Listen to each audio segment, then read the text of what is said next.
মুখে একেবারে লজ্জায় রান্না করে গেছে। আমার ভয় গেছে। আমি কি মিথ্যে কিছু বলেছি? আমি বাবারে বাবা। ভাই তোকে পারে তার সাধ্যি রে মা। তার হ্যাঁ সময় যা বলছিলাম, দেশের চারদিকে আজ শুধু লালসার শকুন উঠছে। হাজার হাজার শকুন ডানা মেলে সূর্যের আলোকে ঢেকে ফেলতে চাইছে, গিলে ফেলতে চাইছে দেশের ভবিষ্যৎকে।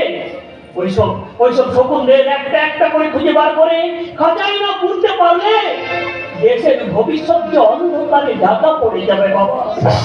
জানি বাবা, এই সুন্দর পৃথিবীতে সব মানুষের সমানভাবে বেঁচে থাকার অধিকার আছে, কিন্তু কিন্তু কিছু স্বার্থপর লোভী হিংস্র মানুষ তা কিছুতেই হতে দিচ্ছে না।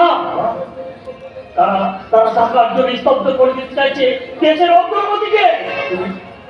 তুমি চিন্তা করো না বাবা, আমি তাকে এই ক্ষমতা প্রকাশ থেকে দিলে নামিয়ে আনবো। ওই পথের ধরুন। Good, very good. ঈশ্বর তো সহায় হোক বাবা। মা, ও মা, দাদা বেরোনোর সময় একটু তাড়াতাড়ি এসো না। রাধা মাধব সাজি পুজি।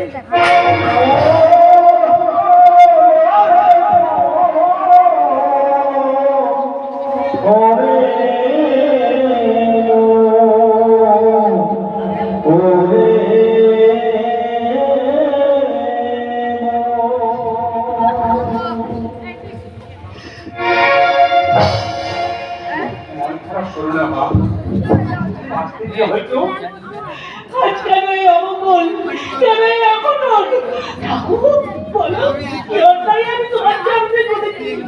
আমি তো তোমার চরণ ছাড়া আর কিছুই জানি না, তাহলে কেন তুমি আমার মনে এত ব্যথা দিচ্ছ?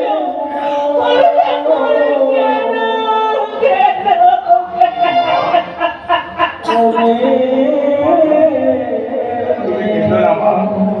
তুমি শান্ত হও।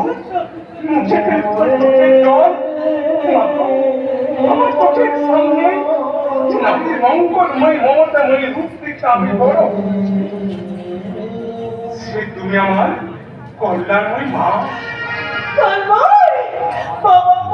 মা গো, তুমি হলে আমার স্বর্গের দেবী,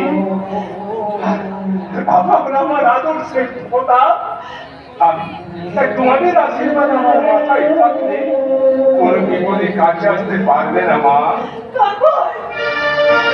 বাঁচবো ভালো, রাখবো ভরে, এই জীবন হাসি গানে তাই